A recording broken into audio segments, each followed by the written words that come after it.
Yes. See how Brad... Hold it. Stand by. Here we go. Oh, well, now tell me, Meg, what kind of... Oh, that's you. Oh, well, that's me all over. Meg, I don't want to embarrass you. Okay. I know that you're just a simple, plain person who's doing acting. Yes, sir. But once in every generation, there seems to be an actress that comes along that for one reason or another becomes the hot actress, the sex symbol. And I think, I'm predicting that Meg Ryan is going to be that actress for this generation. Well, now, how am I supposed to take that? I don't know. I'm curious how you do take that. How you think and feel about that. Well, I guess it's a lovely prediction, I suppose, but it's strange because you don't think of yourself. You just don't think of myself as like this inordinately sexual being, you know, and it also feels a little like flavor of the month. You know what I mean? I don't think it's going to pass, though, Meg. Yeah. I think it's... Well, can I be related to you? Can you whisper this in my ear all the time? No, I'm very serious. Oh, that's really sweet of you. Well, when I mentioned the fact that I was coming out and I'd be talking with you, so many guys came up and said, look, can you get me your autograph? I'll do anything. Please get me. I think she is just so terrific. And the other thing that surprised me, Meg, was that their girlfriends or their fiancés said, that's fine. He just absolutely loves her. And they're not threatened by you. And that's the other surprising thing. Well, this is all news to me. I mean, I think I guess, thank you very much for saying that. I don't know.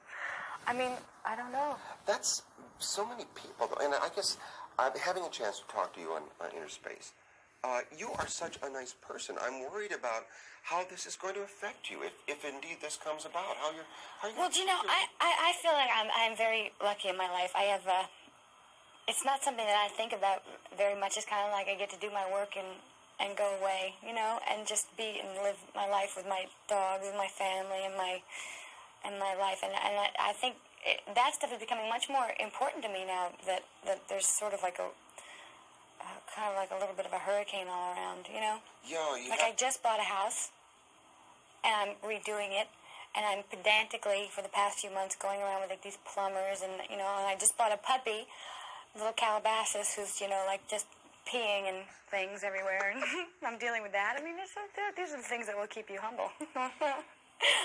That's important. Yes. In this, as you say, this maelstrom, this hurricane. Yes, getting up in the morning, going out there to see Calabasas, and cleaning up the night's worth is the key to my humbleness. What's the secret to your acting?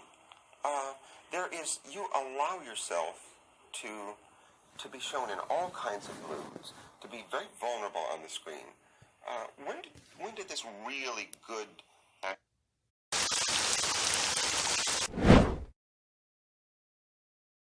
I feel like there's so much more work to do. I mean, I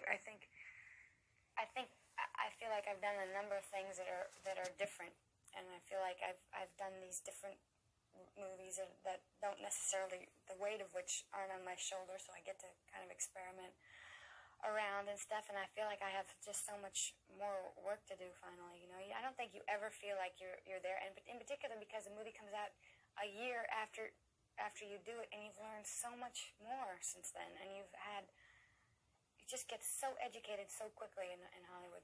I have been anyway.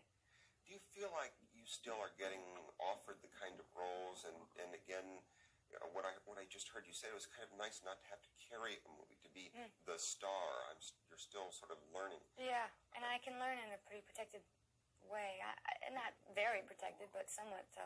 And now, in the summertime, I'm going to do this movie with Billy Crystal and Rob Reiner, and it's just, and this the weight will be on me this time, which is exciting and it's terrifying, and I guess I'm ready for it.